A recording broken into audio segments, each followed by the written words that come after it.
আসসালামু আলাইকুম ওয়া রাহমাতুল্লাহি ওয়া বারাকাতুহু। ইন্নাল হামদালিল্লাহ নাহমাদুহু ওয়া নাস্তাঈনুহু মান ইয়াহদিহিল্লাহু ফালা মুদিল্লা লাহু ওয়া মান ইউদ্লিলহু ফালা হাদিয়া লাহু ওয়া আশহাদু আল লা ইলাহা ইল্লাল্লাহু ওয়াহদাহু লা শারীকা লাহু وأشهد أن محمدًا عبده ورسوله أما بعد أعوذ بالله من الشيطان الرجيم بسم الله الرحمن الرحيم ووضع الكتاب فترى المجرمين مشفقين مما فيه ويقولون يا ويلتنا ما لهذا الكتاب لا يغادر صغيرة ولا كبيرة إلا أحصاها।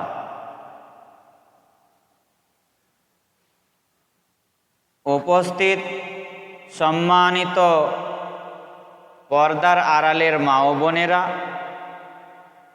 প্রশংসা সেই মহান আল্লাহ তাবারক ওয়া তাআলার জন্য, যিনার অশেষ দয়ায় অশেষ রহমতে আমরা মানুষ রূপে পৃথিবীতে এসেছি। দুরূদ ও সালাম নাজিল হোক প্রিয় নবী মুহাম্মদুর রাসূলুল্লাহ সাল্লাল্লাহু আলাইহি ওয়াসাল্লামের উপর, যিনার আগমনে আমরা দ্বীন ইসলামকে পেয়েছি।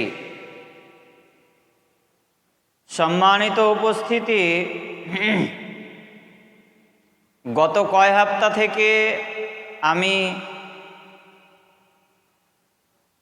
কিয়ামত সম্পর্কে আলোচনা করেই আসছি। তার সাথে একটা জিনিস আমি এটা বলা হয়নি বলতে গেলেই চলে, তো আজকেও সেই ওই কিয়ামত সম্পর্কেই আলোচনা হবে ইনশাআল্লাহ। আমা তাওফীকি ইল্লা বিল্লাহ আলাইহি তাওয়াক্কালতু ওয়া ইলাইহি উনীব।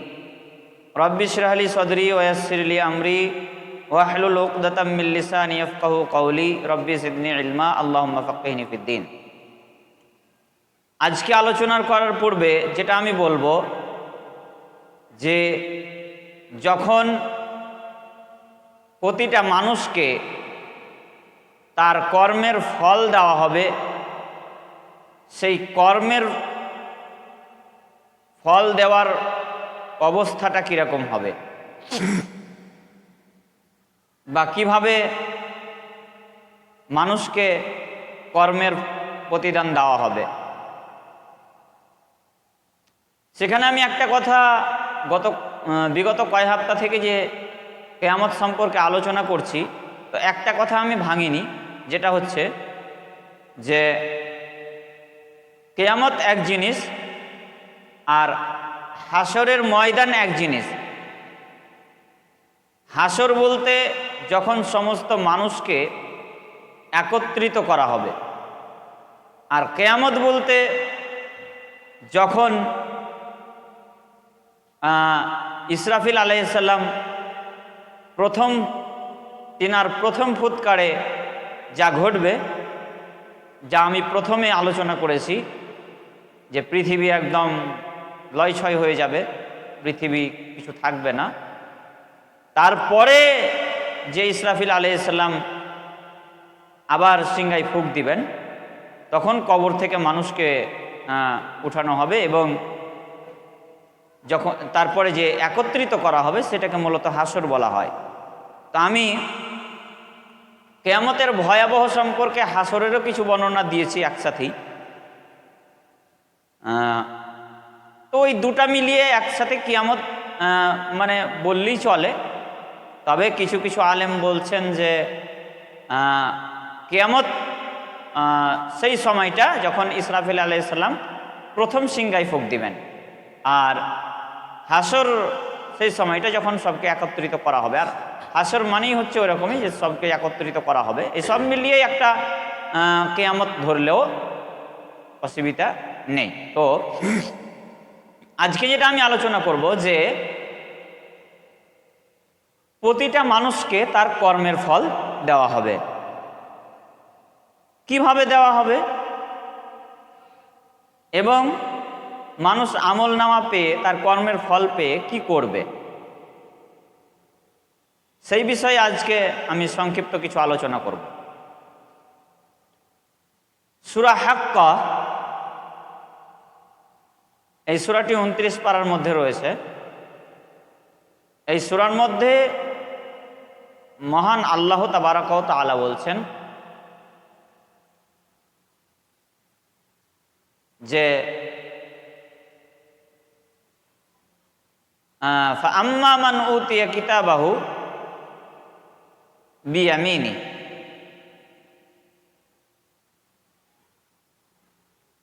ফাআম্মা মান উতিয়া কিতাবাহু বিয়ামিনিহি ফায়াকুলু হাউ মুকরাউ কিতাবিয়া। সেই দিন সেই মানুষগুলি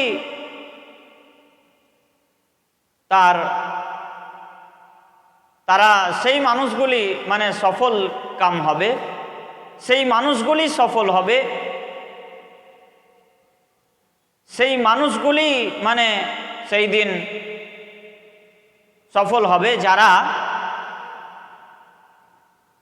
ফাম্মা মান উতিয়া কিতাবাহু বিয়ামিনি, যাদের আমল নামা, যাদের রেজিস্টার মানে যাদের কর্মের ফল ডান হাতে দেওয়া হবে।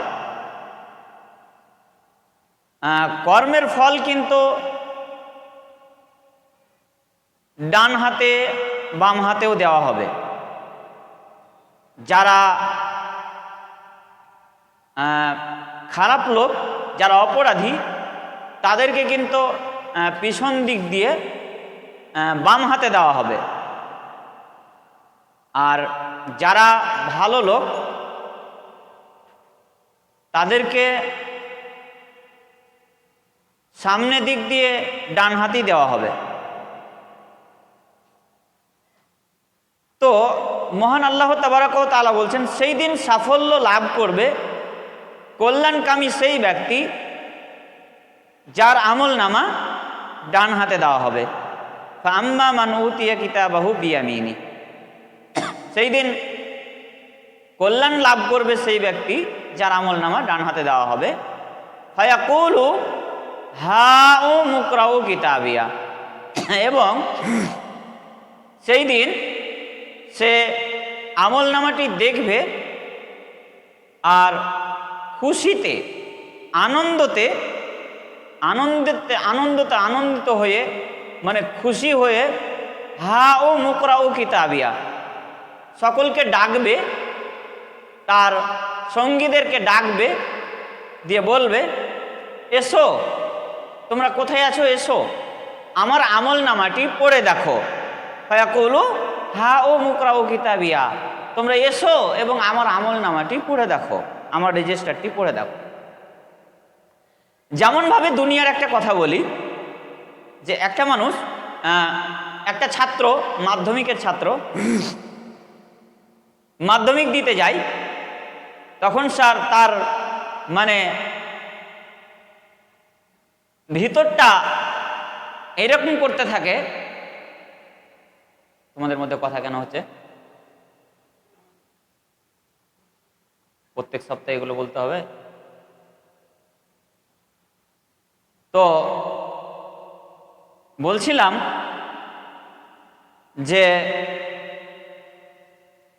দুনিয়াতে যখন কোনো একটা পরীক্ষা শুরু হয়,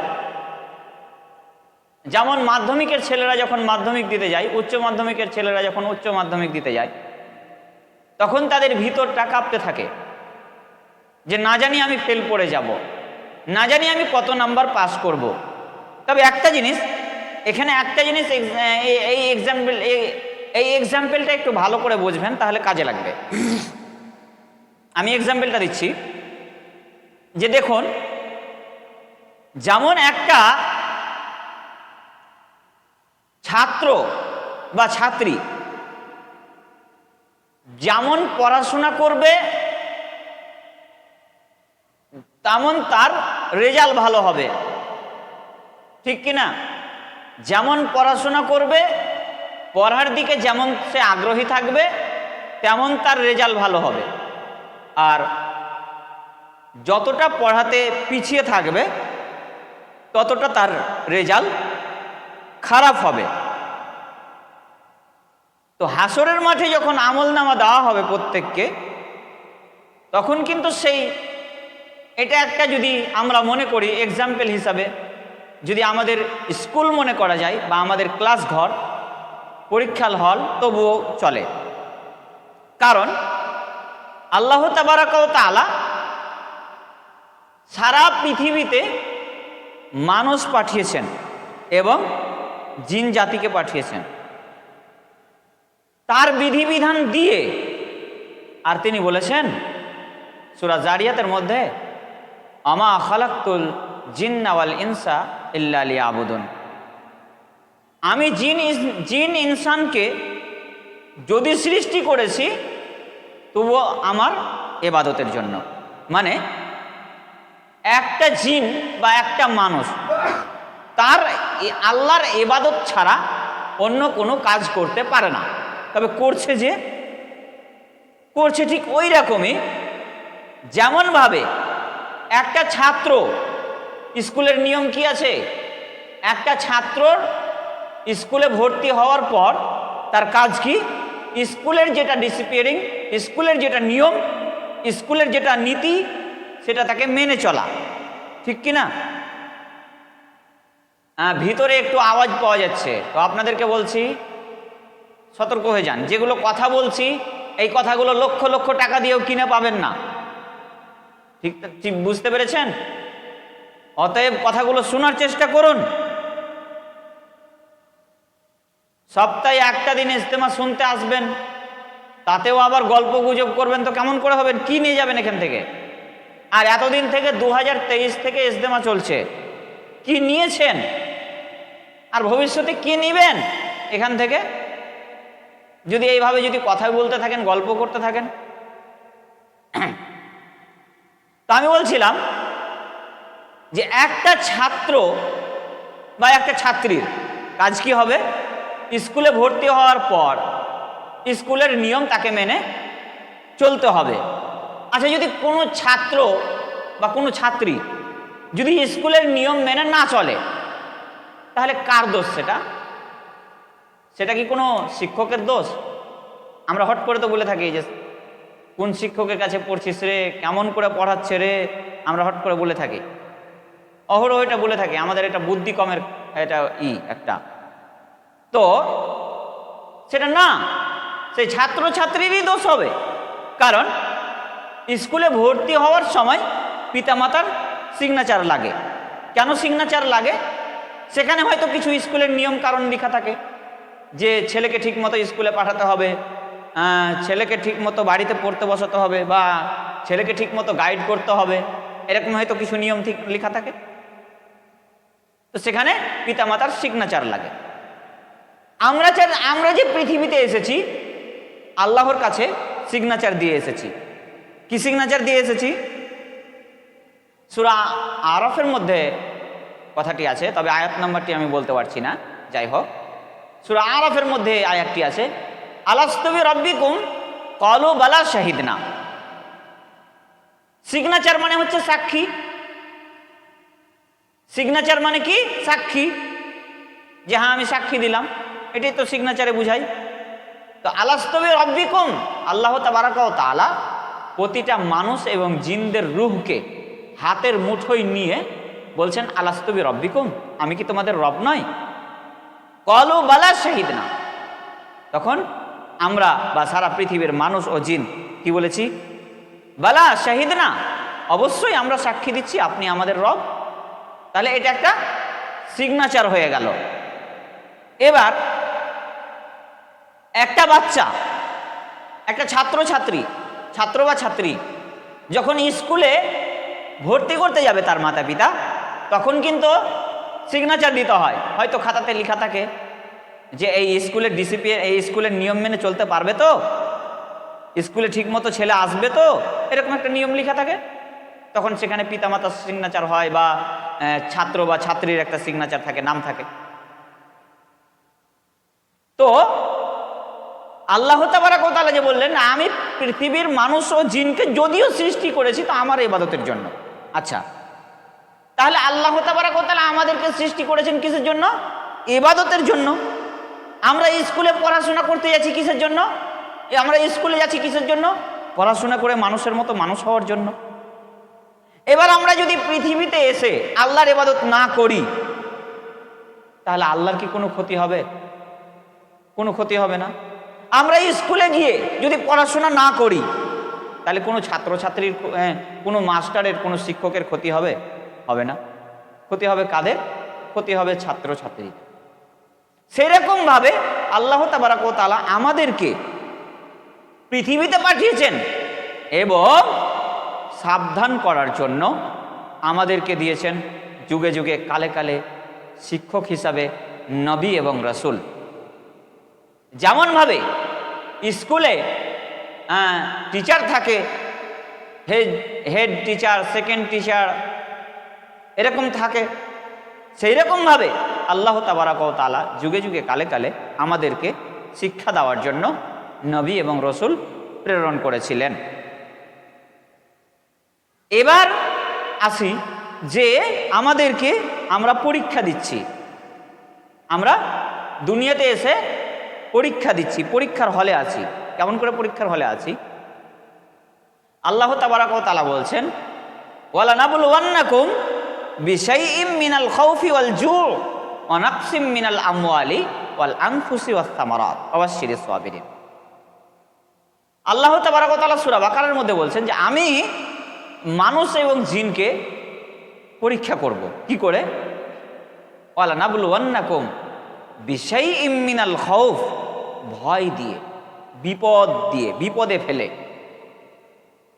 ওয়াল জু'i ওয়া নাকসিম মিনাল আমওয়ালি, এবং তাকে শারীরিকভাবে দুর্বল করে দিয়ে, তার সন্তান সন্ততিকে দুর্বল করে দিয়ে, তার ধন সম্পদে অভাব এনে দিয়ে আমি মানুষকে পরীক্ষা করব।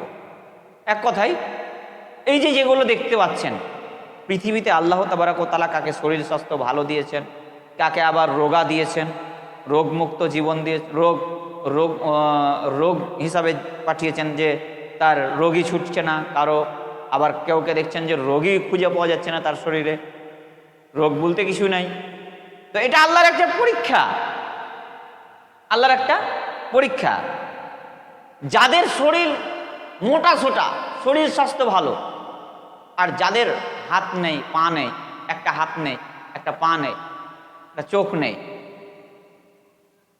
তারা, যাদের সুন্দর হাত পা আছে তারা শুকরিয়া আদায় করবে তাদের দেখে যাদের হাত পা অক্ষম। যাদের সুন্দর দুটো চোখ আছে তারা শুকরিয়া আদায় করবে তাদের দেখে যাদের চোখ নেই, অন্ধ যারা, তাদের দেখে শুকরিয়া আদায় করবে যে আল্লাহ ইচ্ছা করলে আমাকে অন্ধ করে দিতে পারত। কিন্তু এখনকার মানুষ কি করে? অহংকার করে, দাম্ভিকতা দেখায়, দরিদ্র মানুষদেরকে কিছু অ্যালাউ করে না। অনেক জায়গায় আছে, আমরা যাই মাঝে মাঝে, যেখানে সেখানে যাই তো বুঝতে পারি যে দরিদ্র যারা, অভাব যারা, মানে যাদের হাত নেই, পা নেই, যাদের চোখ নেই, তাদেরকে অনেক মানুষ অ্যালাউ করেন।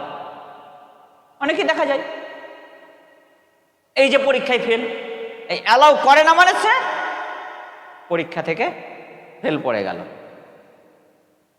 তো সংক্ষেপে যেটা আমি বলছি, আর বেশি লম্বা করব না, মানে এই উদাহরণগুলো বুঝাতে গিয়ে অনেক লম্বা হয়ে যাবে। তো আমি বলতে চাচ্ছি যে আমরা যেমন একটা ছাত্রছাত্রী যেমন স্কুলে পরীক্ষা দিতে যাই, পড়াশোনা করতে যাই, সেই পড়াশোনা করার পর একটা রেজাল্ট আসে, পরীক্ষা নেওয়ার পর একটা রেজাল্ট আসে। তো আমরা ঠিক দুনিয়াতে পরীক্ষা দিচ্ছি, দুনিয়াতে আমরা পরীক্ষা দিচ্ছি। আমাদের ক্লাস করানো হয়ে গেছে, আল্লাহ রাসূল সাল্লাল্লাহু আলাইহি সাল্লাম আমাদের কাছে এসেছিলেন, কোরআন দিয়েছেন, হাদিস দিয়েছেন, এগুলো শিক্ষা আমাদের দিয়ে গেছেন।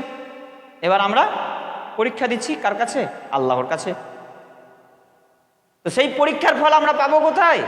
হাসরের ময়দানে, যেদিন একত্রিত করা হবে আমাদেরকে, সেই দিন আমরা সেই পরীক্ষার ফল পাবো। তো আমি বলছিলাম যে একটা স্কুলের ছাত্র বা ছাত্রী যখন পরীক্ষা দিতে যায় তখন তার ভিতরটা ভয় ভয় করে। তারপর যদি সে পড়াশোনা ঠিকমতো না করে থাকে তাহলে রেজাল্ট ফেল পড়ে বাদ, আর যদি ঠিকমতো পড়াশোনা করে থাকে তাহলে রেজাল্ট ফার্স্ট হয়। তো যখন সেই ছাত্রটা বা ছাত্রীটা, দেখবেন কোনো একজন ছাত্র বা কোনো একজন ছাত্রী যখন রেজাল্ট ভালো করে তখন কিন্তু তার রেজাল্টটা সবাইকে দেখায়, তার বন্ধু বান্ধবীকে দেখায় যে এই দেখো আমার রেজাল্ট, এই বছর আমি ফার্স্ট নাম্বার পেয়েছি, এই বছর আমি সেকেন্ড নাম্বার পেয়েছি, এই দেখো আমার রেজাল্ট, দেখায় কি না? দেখায়। আর যখন ফেল করে যায় তখন মুখটাকে নিচু করে দিয়ে কি করে? রেজাল্টটাকে লুকিয়ে দেয়। বন্ধু বান্ধবী যখন বলে কি রে আহমাদ, কি রেজাল্ট করেছিস, রেজাল্টটা একটু দেখি, আর দেখতে হবে, দিয়ে পাশ কাটিয়ে চলে যায়, মানে মন খারাপ করে চলে যায়, দেখায়। কিরে খালেদা, কি রেজাল্ট করেছিস দেখি, তো দেখতে হবে, পাশ কাটিয়ে চলে যায়। তো সেই রকম ভাবে সূরা হাক্কর মধ্যে মহান আল্লাহ তাবারক ওয়া তাআলা বলছেন যে সেই দিন কল্যাণ লাভ করবে তারাই যাদের আমল নামা দেওয়া হবে ডান হাতে। ফাম্মা মান উতিয়া কিতাবাহু বিয়ামিনিহি ফায়াকুলু হাউ মুকরাউ কিতাবিয়া, এবং সেই আনন্দে একদম খুশি হয়ে মানুষকে ডাকবে আর বলবে এসো আমার আমল নামাটা পড়ে দেখো। ফায়াকুলু হাউ মুকরাউ কিতাবিয়া ইন্নী যানানতু আন্নী মুলাকিন হিসাবিয়া, আমি জানতাম যে আমি যে কর্মগুলো করেছি দুনিয়াতে এই কর্মের ফল আল্লাহ আমাকে দিবেন, আজকে তাই দিয়েছে, দেখো তোমরা এসো দেখো আমাকে আল্লাহ কর্মের ফল দিয়েছে দেখো। ইন্নী যানানতু আন্নী মুলাকিন হিসাবিয়া ফাহুয়া ফি ঈশাতির রাদিয়া, এবং তার থাকার জায়গা হবে অতীব সুখ স্বাচ্ছন্দ্যময়, সে আনন্দে একদম বাস করবে সেই জায়গাতে। ফাহুয়া ফি ঈশাতির রাদিয়া ফি জান্নাতিন আলিয়া, উচ্চতম স্থানে বাগান, বিরাট বড় বাগান সমূহে, অট্টালিকা, উচ্চতর জান্নাতে যাকে বলা হয়, সেই জান্নাতে সে বসবাস করবে। কুতুফুহা দানিয়া, এবং কুতুফুহা দানিয়া, তার যে দুনিয়াতে যা করেছে তার প্রতিদান হিসাবে তার জন্য দেওয়া হবে উঁচু জান্নাত। কুলু ওয়াশরাবু হানিআম বিমা আসলাফতুম ফিল আইয়ামিল খালিয়া, এবং তাকে বলা হবে কুলু, খাও, ওয়াশরাবু, পান করো, হানিআম বিমা আসলাফতুম ফিল আইয়ামিল খালিয়া, বিগত দিনে যা করেছো তার প্রতিদান হিসাবে এইগুলো খাও এবং পান করো। কুতুফুহা দানিয়া, সেখানে যেই জান্নাতে তাকে দেওয়া হবে সেই জান্নাতে থরে থরে ফল সাজানো থাকবে, গাছে যেমন থরে থরে ফল ঝুলবে, গোচ্ছা গোচ্ছা কলা, গোচ্ছা গোচ্ছা আঙ্গুর, লিচু, আম ইত্যাদি ফলগুলো থরে থরে সাজানো থাকবে, একবারে গাছের সাইডে একবারে গাছের ওপরে ঝুলবে, দেখতে একদম সুন্দর লাগবে। আর তাকে বলা হবে কুলু ওয়াশরাবু, খাও এবং পান করো, হানিআম বিমা আসলাফতুম ফিল আইয়ামিল খালিয়া, তৃপ্তি সহকারে খাও এবং পান করো বিগত দিনে যা করেছো তার প্রতিদান হিসাবে। এবার মহান আল্লাহ তাবারক ওয়া তাআলা পরের অংশে কি বলছে দেখুন।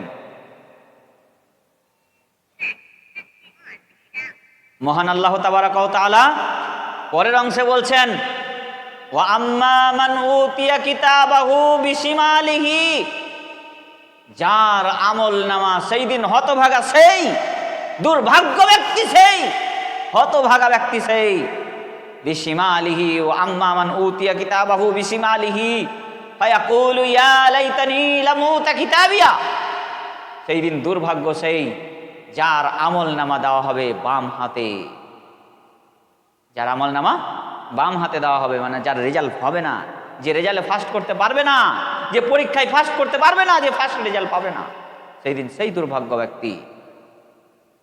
আম্মা মান উতিয়া কিতাবাহু বিশিমালিহি ফায়াকুলু ইয়া লাইতানি লাম উতা কিতাবিয়া, সেই আমল নামাটি দেখবে আর বলবে, ফায়াকুলু, সে বলবে, ইয়া লাইতানি লাম উতা কিতাবিয়া, হায় আফসোস, যদি আমার আমল নামাটা আমি নাই জানতে পারতাম,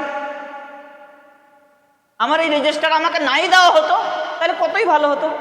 যেমন এখন অনেক ছাত্র বা অনেক ছাত্রীরা বলে না রেজাল্টে ফার্স্ট না করতে পারে, রেজাল্ট নিয়েই কী হবে, তো রেজাল্টকে ধরে ছিঁড়ে দেয়, অনেকে করে না? তো সেই রকম অপরাধীরা সেদিন আমল নামা দেখবে আর বলবে, ইয়া লাইতানি লাম উতা কিতাবিয়া ওয়ালাম আদরি মা হিসাবিয়া, হায় আফসোস, যদি আমার এই রেজিস্টার আমি নাই জানতে পারতাম, আমাকে এটা নাই দেওয়া হতো তাহলে তো ভালো হতো, আমি যদি এটা নাই জানতে পারতাম তাহলে তো ভালো হতো। ওয়ালাম আদরি মা হিসাবিয়া ইয়া লাইতাহা কানাতিল কাদিয়া, আমি দুনিয়াতে যা আনন্দ ফুর্তি করেছি, দুনিয়াতে যা ভোগ বিলাস করেছি, তা তো আমার কোনোই কাজে আসলো না। ইয়া লাইতাহা কানাতিল কাদিয়া মা আগনা আন্নি মালিয়া, দুনিয়াতে যে আমি ফকির মিসকিনকে দান না করে আমার ধন সম্পদকে আমি গছিয়ে গছিয়ে রেখেছিলাম, সেই ধন সম্পদ তো আমার কোনো কাজে আসলো না। ইয়া লাইতাহা কানাতিল কাদিয়া মা আগনা আন্নি মালিয়া হালাকা আন্নি সুলতানিয়া, আমার বাদশাহী, আমার দাম্ভিকতা সব তো আজ হালাক হয়ে গেল, সব তো আজ শেষ হয়ে গেল, সব নষ্ট হয়ে গেল, সব বিফলে চলে গেল। আমি যে দুনিয়াতে কত মানুষের উপরে বাহাদুরি দেখিয়েছি, আমি যে দুনিয়াতে কত টাকা পয়সাকে গনে গনে রেখেছি, আমি যে দুনিয়াতে কত হারাম পন্থায় ইনকাম করেছি, আজ তো সব বিফলে চলে গেল, আজ আমার কোন কাজে আসলো। হায় আফসোস, হায় আফসোস, যদি আমাকে মরার পরে নাই উঠানো হতো তাহলে কত না ভালো হতো, হায় আফসোস। তারপর বলা হবে, খুদুহু ফাগুল্লু, ওই ব্যক্তিটিকে ধরো, সুম্মাল জাহিম সাল্লু, তাকে জাহান্নামে নিক্ষেপ করো। খুদুহু ফাগুল্লু, তাকে ধরো, তার গলায় শিকল বেরি দিয়ে দাও, সুম্মাল জাহিম সাল্লু, এবং তাকে জাহান্নামে নিক্ষেপ করো। সুম্মা ফি সিলসিলাতিন দারউহা সাবউনা দিরাআন ফাসলুকু, তাকে 70 গজ শিকলে বেঁধে ফেলো। ইন্নাহু কানা লা ইউমিনু বিল্লাহিল আযীম, কারণ সেই দুনিয়াতে মহান রবের ইবাদত থেকে দূরে ছিল, মহান রবের ইবাদত করতো না। এটা বলতে গেলে আমি নিজের ভাষায় বললে এইভাবে হতে পারে, আমি নিজের ভাষায় এটাকে বলছি, ইন্নাহু কানা লা ইউমিনু বিল্লাহিল আযীম, সে আল্লাহ এবং আল্লাহর রাসূলের কিতাব এবং হাদিস থেকে গাফেল ছিল, এইভাবে তাকে বলা হবে। ওয়ালা ইয়াহুদ্দু আলা তুআমিল মিসকিন, সে ইয়াতীম মিসকিনকে খাবার দিত না, মিসকিনদেরকে ভিক্ষা দিত না। ফালাইসা লাহুল ইয়াউমা হাহুনা হামিম, আজ তার জন্য ফালাইসা লাহুল ইয়াউমা হাহুনা হামিম ওয়ালা তুআমুন ইল্লা মিন গিসলিন লা ইয়াকুলুহু ইল্লাল খাতিউন, তাই তাকে আগুনে নিক্ষেপ করা হবে।